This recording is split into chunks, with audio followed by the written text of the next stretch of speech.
구약성경 하박국 3장 2절 한 절 말씀입니다. 우리 2절 한 절 말씀 우리 함께 합독하면 좋겠습니다. 우리 함께 읽겠습니다. 시작. 여호와여, 내가 주께 대한 소문을 듣고 놀랐나이다. 여호와여, 주는 주의 일을 이 수년 내에 부응하게 하옵소서. 이 수년 내에 나타내시옵소서. 진노 중에라도 긍휼을 잊지 마옵소서. 아멘. 할렐루야. 오늘도 하나님의 은혜와 평강이 삶에 넘치시기를 그리스도의 이름으로 소망합니다. 여러분, 이 땅을 살면서 우리가 꿈과 기대, 비전 이런 것들을 품고 살아가죠. 그런데 그 시간이 하루하루 지나가면 지나갈수록 더 큰 비전, 더 큰 꿈, 더 큰 기대 이것을 품게 되는 것보다는 시간이 지나면 지날수록 그 기대는 점점 약화되고 그 꿈은 점점 무너져 버리고 더욱 가능성이 희박해져 갈 때가 많습니다. 그럴 때는 사람들은 희망을 잃어버리고 무의미한 삶을 살게 되는 것이죠. 요즘 우리가 신문이나 또 요즘 우리가 방송이나 뉴스들을 보면 참 많이 어려운 사람들을 많이 보고 또 무서운 일들을 많이 보게 됩니다. 그 모든 것들이 다 이 코로나를 위기를 넘어가면서부터 우리 청년들이 힘들어하고 또 어려워하고 이 갈피를 잡지 못해서 이루어지는 일련의 일들이라 생각합니다. 희망을 잃어버렸고 어떻게 살아야 될지 막막하기에 그들이 저지르는 모든 일들이 참 무섭고 어려운 일들이라 보여집니다. 자, 그런 상황에서 믿음을 가진 사람들과 믿음을 갖지 않은 사람들의 차이가 있습니다. 어떤 차이가 있을까요? 물론 믿는 사람이라고 해서 어려운 상황이 없는 것도 아니고 또 아프거나 배고프거나 외롭거나 두렵지 않은 것은 아닙니다. 모두 우리가 해당되는 일일 수 있습니다. 누구나 다 인간이기에 두렵지 않은 것이 아니라 동일한 감정과 고통을 느끼게 되는 것은 사실입니다. 다만 차이가 있다면 그런 감정을 느끼고 두려움과 공포와 그리고 고통을 느끼게 되는 그 순간에 모든 믿는 자들은 하나님께 나아간다는 사실입니다.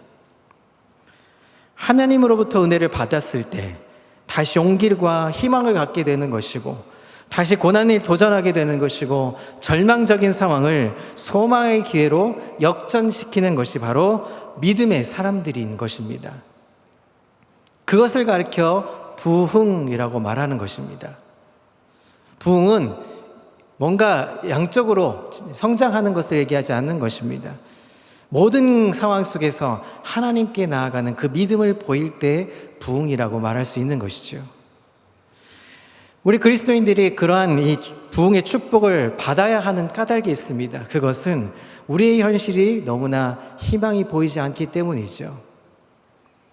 그러한 부흥을 통해서 다시 일어설 때 주변 사람들에게 희망과 용기를 주게 되고 하나님께는 영광을 돌릴 수 있는 기회가 되는 것입니다. 그러기 위해서 부흥을 꿈꾸는 것이고 그러기 위해서 우리는 부흥을 외치는 것입니다. 오늘 하박국서를 통해서 이 하박국에 간구하는 기도를 통해서 참된 부흥이 무엇인지 그리고 그 부흥을 통해서 기도하는 기도가 어떤 내용을 담고 있는지 그 답을 찾아볼 수 있기를 소망합니다. 여러분, 구약성경을 보면 역사의 주관자 되시는 하나님은 마치 신실한 농부처럼 영적으로 잡초가 무성한 이 가나안 땅을 기경하게 하셔서 좋은 땅으로 만들어 놓고 그것에 하나님을 믿는 이스라엘 백성들을 그곳에 심으신 이유가 무엇인지를 구약성경은 보여주고 있습니다. 그것은 우상 숭배하는 사람들로 가득한 온 세상에서 유일하게 눈에 보이지 않는 여호와 하나님의 택하심을 받은 이 이스라엘 백성들이 하나님을 신실하게 믿음으로 하나님의 축복을 받아서 얼마나 행복하게 사는지를 본을 보여주고 싶으셨던 하나님의 놀라운 계획이 있으셨던 것입니다.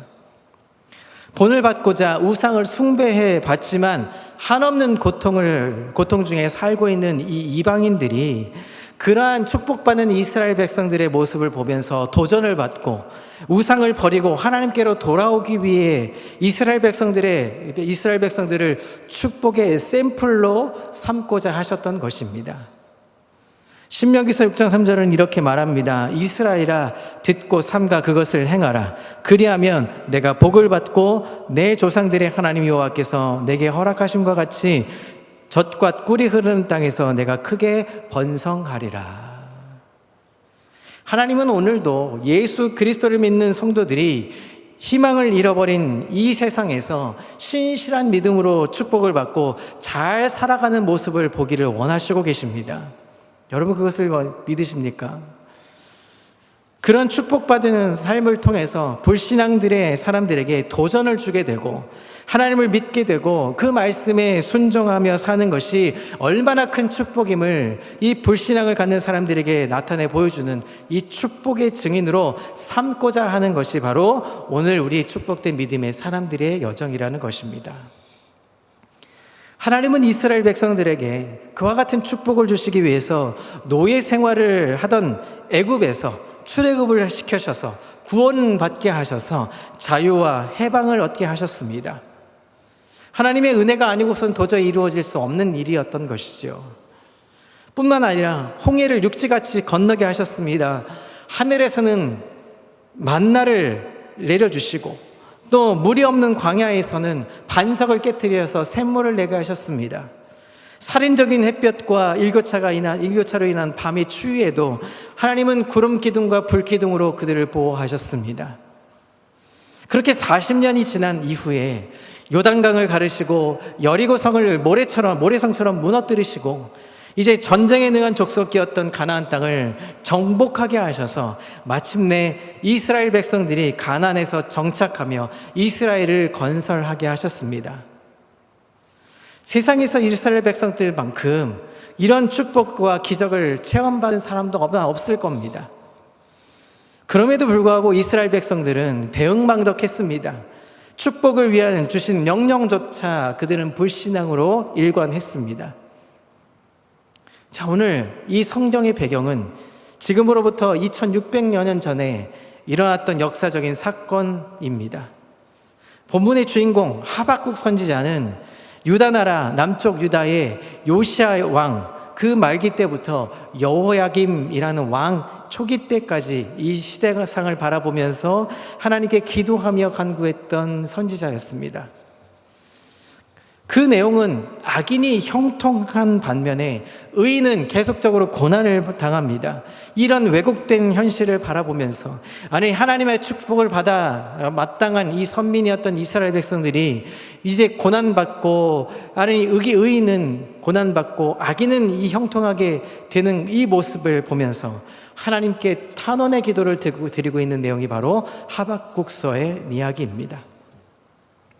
자, 그렇다면 하나님을 향한 이 하박국 선지자의 질문은 무엇이었을까요? 자, 우리는 오늘 본문을 대하기에 앞서 1장 2절부터 4절까지를 보기를 원합니다. 자, 2절부터 보겠습니다. 여호와여 내가 부르짖어도 주께서 듣지 아니하시리니 어느 때까지이리이까? 내가 강포로 말미암아 외쳐도 주께서 구원하지 아니하시나이다. 어찌하여 내게 죄악을 보게 하시며 패역을 눈으로 보게 하시나이까? 겁탈과 강포가 내 앞에 있고 변론과 분쟁이 일어났나이다. 이러므로 율법이 해이하고 정의가 전혀 시행되지 못하오니 이는 악인이 의인을 애워쌌으므로 정의가 굽게 행하여 짐이니이다. 하박국의 기도의 핵심은 딱 하나의 단어는 하나입니다. 강포. 2절에 보면 강포라는 단어가 나옵니다. 이 단어의 원문의 의미는 이런 겁니다. 힘을 가진 사람이 힘없는 자를 억압하고 착취하고 괴롭히는 일을 가리키는 단어입니다. 지금 유다 왕국 가운데 이러한 강포가 행해지고 있는데 그것은 하나님께서는 듣지 아니하신다 라고 하박국은 하나님께 지금 항변하고 있는 것입니다. 강포로 인해서 억압당하는 자를 왜 구원하지 않으시는 것인지 하나님께 질문하고 있는 것입니다. 더구나 3절을 보니까 더 나아가서 어찌하여 자신의 눈으로 죄악과 패역을 보게 하시냐고 이렇게 질문을 던지고 있습니다. 그의 어조는 어떤 것입니까? 하나님 앞에 지금 좀 짜증이 나 있는 이 표현입니다.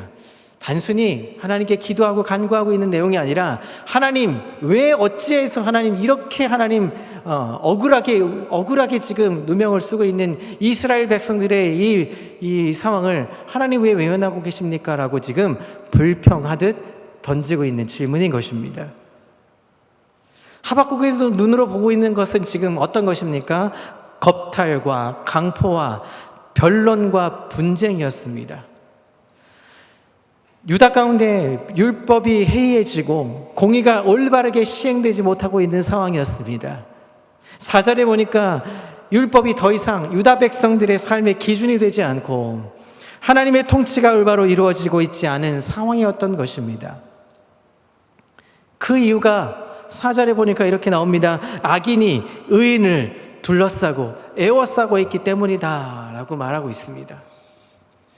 악인들이 득세해서 의인을 둘러싸고 어렵게 만드는 상황이었습니다. 그는 속히 유다 왕국 내에서 의인을 회복시키시고 악인을 심판해달라고 지금 간청하고 있습니다. 하박국 선지자는 왜 유다 백성들에게 이런 고통을 허락하고 계시는지, 그들이 고통 속에서 하나님께 부르짖고 있는데 왜 하나님은 응답하고 계시지 않는지, 그럼에도 불구하고 왜 악인들은 득세해서 형통하고 있는지에 대해서 하나님께 지금 묻는 역할을 하박국 선지자는 하고 있는 것입니다. 유다 왕국 시대의 이 상황과 백성들의 심정을 하나님께 지금 대변하고 있습니다. 사랑하는 성도 여러분 이 시대는 어떻습니까? 지금 성경에 나와 있는 하박국 시대와 지금 우리가 살아가고 있는 시대가 그렇게 별반 다르지 않을 거라 생각합니다.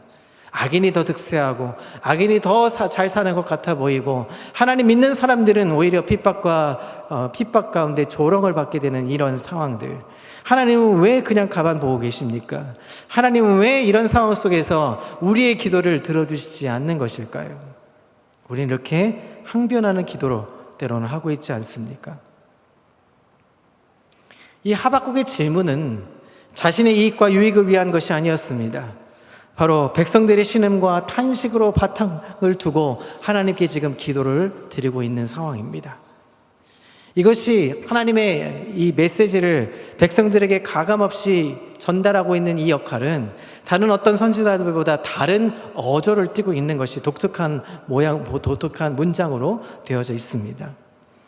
자, 그렇다면 이 하박국이 지금 하나님 앞에 타원하듯 기도하고 있는 이 기도의 내용에 하나님은 어떻게 응답하고 계실까요? 자, 1장 5절과 6절에 하나님이 이렇게 답하고 계십니다. 여호와께서 이르시되 너희는 여러 나라를 보고 또 보고 놀라고 또 놀랄지어다. 너희의 생전에 내가 한 가지 일을 행할 것이라. 누가 너에게 말할지라도 너희가 믿지 아니하리라.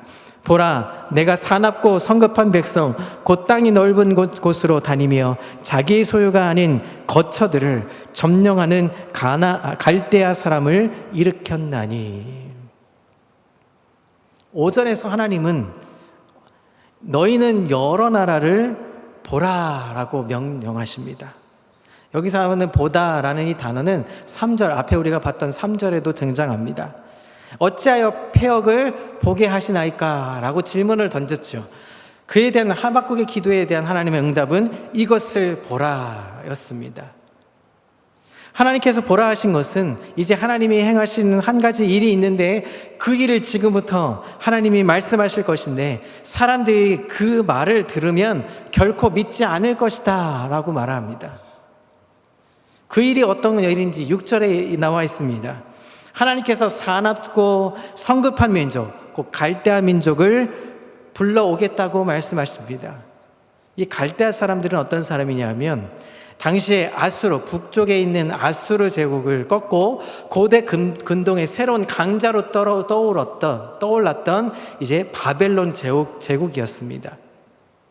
이 바벨론 제국, 하박국은 유다의 내부에서 일어나고 있는 이 강포와 겁탈 그리고 분쟁과 변론과 같은 이 작은 문제에 하나님께 질문을 던지고 있지만 하나님의 대답은 어떤 것이냐면 온 세상에 영향을 미칠 큰 일을 지금 대답으로 응답하고 계신 것입니다. 하나님은 유다에게 일어나는 일뿐만 아니라 온 세계에서 벌어지고 있는 모든 일을 알고 계시고 온 세상의 주권자 되심을 하박국에게 지금 자신을 드러내 보이고 계신 것입니다. 너는 지금 작은 이스라엘 민족에 일어나고 있는 이런 일들을 보고 있지, 나는 지금 이런 큰 일을 지금 벌이고 있어. 근데 그 일들은 세상 사람들이 알지 못할 거야 라고 지금 이야기하고 있는 것이죠. 비록 하박국의 관점에서는 하나님께서 침묵하고 계시는 것 같아 보여지지만 결국은 하나님께서는 하박국이 보지 못하는 그 이면의 큰 일을 이미 알고 계시고 행하고 계셨다는 것을 의미하고 있는 것입니다. 유다의 악한 이 지도층이 서민을 갈취하고 의인들을 박해하는 것에 하나님의 해결책은 엄청난 것으로 다가왔습니다. 바벨론을 사용하셔서 유다를 치겠다는 것입니다. 여러분, 하박국은 지금 이스라엘을 좀 구원해달라고 기도하는 아마 작은 일이었을 겁니다. 분통 처지는 것이죠. 이 이스라엘 민족이 왜 이렇게 고통을 당하고 있습니까? 항변했지만 하나님은 엄청난 파도와 같은 폭풍과 같은 일을 하나님은 보여주셨습니다. 충격적이었죠. 여러분 생각해 보십시오. 우리나라가 이런 고통을 당하고 이런 압제를 당하고 있는데 오히려 더 큰 나라를 통해서 우리를 집어삼키고 우리를 멸망시키겠다고 말씀하시면 여러분 어떤 일을 하겠습니까? 엄청난 멘붕과 같은 사건이 일어나는 것이죠. 유다의 악한 지도자들에게 강포와 겁탈을 당하고 법정에서 부당한 판결을 받고 있는 이 백성들에게 바벨론의 침략은 도저히 상상할 수 있는 일이 아니었던 것입니다. 그들은 바벨론 사람들이 유다의 악한 지도자들보다 더 악하다는 것을 잘 알고 있었습니다. 공의와 정의를 행하기 위해서 갈대아 사람을 일으키겠다는 하나님의 답변은 하박국은 위로는커녕 당황할 수밖에 없는 사건이었죠. 자신의 코앞에 벌어진 상황에서 당황하면서 눈을 떼지 못하고 괴로워하고 있는 이 상황 속에 하박국 선지자의 시선은 이제 온 세계 열방을 인도하실 주권자 되신 하나님에게 눈을 향한 시선을 돌리게 하신 것입니다. 앞에 놓여있는 상황에서 이제 더 큰 하나님의 큰 일을 보게 하셨던 것입니다. 사랑하는 성도 여러분, 이제 여호와 하나님께서는 이 시대적 울음과 물음을 가진 하박국 선지자의 어디에 세우셨나요? 그리고 무엇을 보여주셨을까요? 하박국서 2장 1절과 2절의 그 해답을 볼 수 있습니다. 자, 이제 천천히 함께 합독해 볼까요? 함께 읽습니다. 시작. 내가 내 파수하는 곳에 서며 성루에 서리라. 그가 내게 무엇이라 말씀하시는지 기다리고 바라보며 나의 질문에 대하여 어떻게 대답하실는지 보리라 하였더니 여호와께서 내게 대답하여 이르시되 너는 이 묵시를 기록하여 판에 명백히 새기되 달려가면서도 읽을 수 있게 하라. 이해되지 않는 이 시대적 상황 속에서 하나님께 울면서 부르짖고 있는 하박국 선지자는 지금 성루에 서서 마지막으로 하나님의 응답을 기다리겠다고 지금 말하고 있습니다. 파수하는 곳 성루에 서서 과연 하나님께서 바벨론을 보실는지, 과연 하나님이 무엇이라 말씀하시는지 기다리겠다고 지금 말하고 있는 것이죠. 그리고 하나님의 응답에 대하여 자신 역시 다시금 대답하겠다고 지금 이야기하고 있습니다. 여러분, 이것은 대단히 재밌는 이야기입니다. 보통 우리는 이렇게 항변만 하죠. 하나님의 이야기를 듣겠다고 나서지 않죠. 지금 하박국은 어디에 가 있습니까? 지금 망루, 성루의 꼭대기, 성의 꼭대기에 있는 성루에 올라가 있습니다. 하나님과 계속 논쟁하겠다고 지금 싸우겠다고 지금 이렇게 하고 있는 것이죠. 하나님의 공의가 제대로 이루어지지 않고 있다는 이 하박국의 불평, 그 입장에서 생각해 보면 하나님 말씀을 듣고자 올라갔던 곳이었습니다.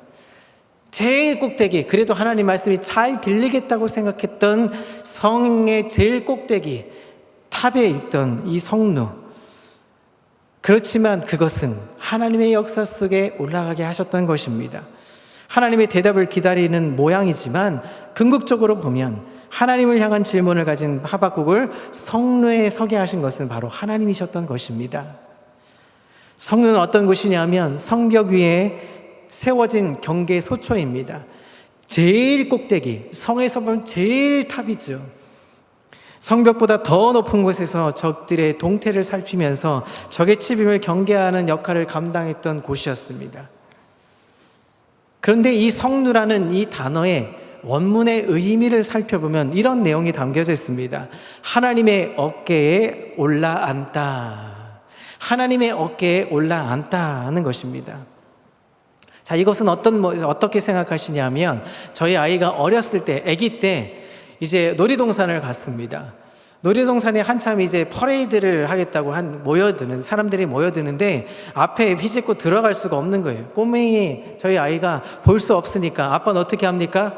그 아이를 목마를 태우죠.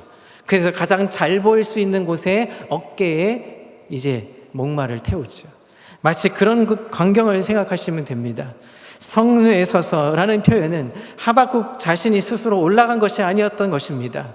하나님께서 하박국 선지자를 자신의 어깨에 올려 앉히셨던 것입니다. 하나님께서 하박국 자신의 어깨에 올리셔서 무엇을 보여주셨던 것일까요? 2절에 보니까 바로 묵시, 하나님의 말씀, 하나님의 계시를 보여주셨던 것입니다. 그 말씀에 담겨진 내용이 얼마나 경이로운 내용인지 판에 명백히 새기되라고 명령하십니다. 그 판을 명백히 새기는데 그 판을 달려가면서도 읽을 수 있게 새기라고 말씀하십니다.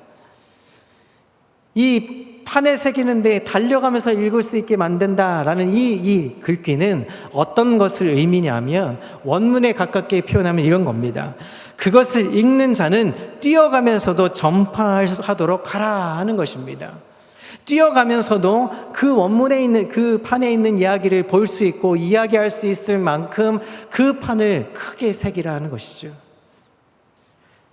하나님께서 하박국에 보여주신 이 묵시의 말씀의 내용은 뛰어가면서도 전파할 수 있을 정도로 급박하게 전개되었던 것입니다.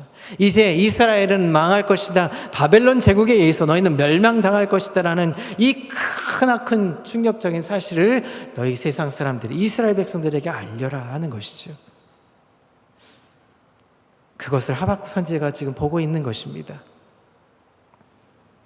하나님께서 보여주신 이 묵시를 보고 놀란 하박국 선지자가 하나님께 간구하는 내용, 바로 오늘 읽었던 본문의 내용입니다. 우리 3장 2절 하나님 말씀 함께 다시 한번 읽어보겠습니다. 시작. 여호와여, 내가 주께 대한 소문을 듣고 놀랐나이다. 여호와여, 주는 주의 일을 이 수년 내에 부응하게 하옵소서. 이 수년 내에 나타내시옵소서. 진노 중에라도 긍휼을 잊지 마옵소서. 하박국은 지금 자신이 하나님의 소식을 들었고 그의 행하심으로 인해서 놀랐다고 지금 고백하고 있습니다. 바벨론을 불러서 이방 족속을 불러서 유다를 치려하는 하나님의 일과 계획을 알게 되었다는 것이죠. 이어서 그는 그 일을 부응케 해달라고 간청하고 있습니다.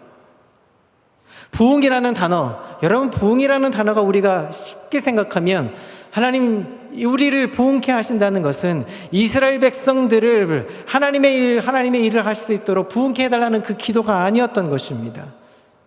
그것은 그 일에 생명을 부어야 해달라는 간절한 고백이었던 것입니다. 하나님께서 말씀하신 바벨론을 들어 유다를 치시는 일을 행해달라고 지금 얘기하고 있는 것입니다. 하나님의 일하심을 바라보고 신뢰하게 된 하박국의 고백이었던 것이죠. 많은 사람들은 이 구절을 가지고 하나님 이 일을 수년 내에 행해달라는 이 고백이 단순히 양적으로 부응해달라는 기도의 간청으로 고백이 들립니다. 그러나 그 내용이 아닙니다. 이스라엘 땅이 이제 멸망당할 것을 기도하면서 하나님 이 일이 빨리 하나님의 일 속에 이루어질 수 있게 해달라고 간청했던 것입니다. 대신에 하나님 그 침략당하는 그 속에서 하나님 이 유다 백성들, 하나님의 선민이었던 이스라엘 백성들은 하나님 불쌍히 여겨 주시옵소서. 이 진노에서 이 이스라엘 백성들을 기억해 주십시오 라고 간절하게 부르짖었던 것입니다. 이제 하박국은 하나님의 계획을 알게 되었습니다. 그때서야 비로소 하나님의 마음을 알게 되었던 것입니다. 그리고 우리가 읽었던 2장 4절에서 말하는 의인다운 모습으로 다시금 변하게 되었던 것이죠. 그러한 이 의인 가운데 현재의 일에 떨림이 있지만 그 떨림을 넘어서서 하나님에 대한 일에 대해서 믿음을 갖게 되었던 것이 바로 이 구절에 나타나는 것입니다. 자, 이제 하박국 선지자는 이스라엘 향한 하나님의 빅피처, 여러분 빅피처라는 말 아시죠? 하나님의 큰 그림, 하나님 원대한 이 큰 그림을 본 하박국은 두려움과 공포를 넘어서서 하나님의 일하심을 노래하기 시작합니다. 그 노래가 무엇입니까? 우리가 잘 알고 있는, 우리가 잘 찬송으로 부르는 고백입니다. 3장 17절 18절입니다. 함께 읽습니다. 시작. 비록 무화과 나무가 무성하지 못하며 포도나무에 열매가 없으며 감람나무에 소출이 없으며 밭에 먹을 것이 없으며 우리의 양이 없으며 외양간에 소가 없을지라도 나는 여호와로 말미암아 즐거워하며 나의 구원의 하나님으로 말미암아 기뻐하리로다. 아멘. 하박국의 고백은 어떤 것입니까? 이제 이스라엘은 망합니다. 이스라엘은 이제 바벨론의 이 압제 속에 들어가야 합니다. 하나님 두렵습니다. 하나님 무섭습니다. 16절에 보니까 창자가 안 들리고 입술이 떨리고 썩이는 것이 내 몸이 들어왔고 내 몸이 떨린다고 말합니다. 그렇지만 그럼에도 불구하고 조용히 기다립니다. 그 전쟁에 결국 하나님이 승리하실 것을 기억하고 이 유다 백성들을 회복시켜 주실 것을 신뢰합니다 라는 표현입니다. 무화과 나무가 무성하지 못하고 포도나무에 열매가 없어도 감람나무에 소출이 없어도 우리의 양이 없어도 외양간에 소가 없을지라도 우리의 삶이 무너지는 삶의 현장 속에 들어간다 할지라도 내 질병 가운데 놓여 있다 할지라도 죽음의 위기 앞에 놓여 있다 할지라도 그 현실을 뛰어넘어서 하나님을 이 하나님으로 말미암아 기뻐하겠습니다. 하나님 때문에 기뻐하겠습니다. 하나님 때문에 이 영광을 올려드립니다. 이 마음을 가질 수 있기를 그리스도의 이름으로 소망합니다. 여러분, 우리 눈앞에 놓여있는 삶의 현실이 무너질 때가 많습니다. 그래서 지방에서도 서울에서도 수많은 곳곳에서 편의점에서 생활용품점에서 칼을 삽니다. 그리고 어찌할 바를 몰라서 칼을 들고 세상 앞에 나아갑니다. 지금 현실은 그렇게 무너져 가고 있습니다. 여러분, 우리는 이제 부흥을 외쳐야 합니다. 이제 주일에 담임 목사님과 함께 4일 동안 부흥회를 갖습니다. 이 부흥회는 우리가 잃어버렸던 아버지의 마음을 찾아야 하는 것입니다. 오늘 하박국이 외쳤던 이 부흥회 이야기처럼 우리는 아버지 하나님의 마음을 찾아가야 합니다. 이 약한 세대 앞에서 우리는 얼마나 하나님의 일들을 감당했었는지 우리는 회개해야 합니다. 하나님의 일을 감당하지 못했던 나의 무너져가는 나의 삶을 하나님 앞에 고백해야 합니다. 그리고 다시 일어나야 합니다. 그리고 하나님 앞에 외쳐야 합니다. 하나님이 하실 것입니다. 하나님이 새 일을 보여주실 것입니다. 하나님이 역사하실 것입니다. 하나님, 이 일을 우리에게 수년 내에, 아니 지금 이 시간 우리에게 보여주시옵소서. 이 고백의 현장에 우리가 들어가기를 소망합니다. 여러분, 부흥을 꿈꾸십니까? 새 일을 꿈꾸십니까? 그렇다면 우리는 기도해야 합니다. 이 하박국의 간구처럼 우리는 기도해야 합니다. 하나님 앞에 토설이라도 해서 하나님 불평불만 하나님께 맡기면서 우리는 기도의 자리에 나아가야 합니다. 여러분, 기도할 수 있는 하나님의 구원의 감격을 볼 수 있는 하나님의 구원의 노래를 부를 수 있는 4일의 부흥의 기간이 되기를 소망합니다. 그것을 위해서 담임 목사님을 위해서 기도해 주시고, 앞에 선두에 서서 외쳐 부르는 찬양 가운데, 기도 가운데, 그 외침 가운데 하나님 역사가 일어날 수 있도록 함께 기도의 자리로 나아갈 수 있는 시간이 되기를 소망합니다. 이제 말씀을 정리하겠습니다. 이 땅에 부흥의 불길이 일어났을 그 당시에 초대교회 우리 한국교회는 회개의 불길이 일어났습니다. 장대의 교회에서 부흥사경회가 일어났을 때, 그때 이제 숭실대 학장이었던 베어드 부인의 기록이 있습니다. 사람들이 기도하기 시작하는데 울부짖으며 땅에 엎드려서 마룻바닥을 쳐가면서 하나님 앞에 자신의 회개의 기도를 드렸던 그 고백들이, 충격적인 고백들을 이제 다 담고 있습니다. 사랑하는 성도 여러분, 우린 지금 부흥을 꿈꾸기 전에 우리의 스스로 우리의 마음을 다잡고 기도할 때입니다.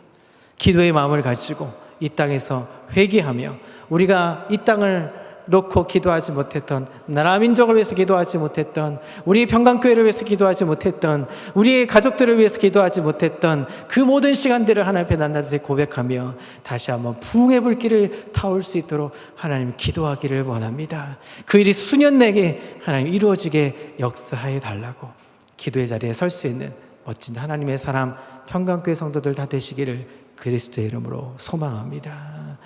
우리 함께 찬양하면서 기도의 자리로 나아가길 원합니다.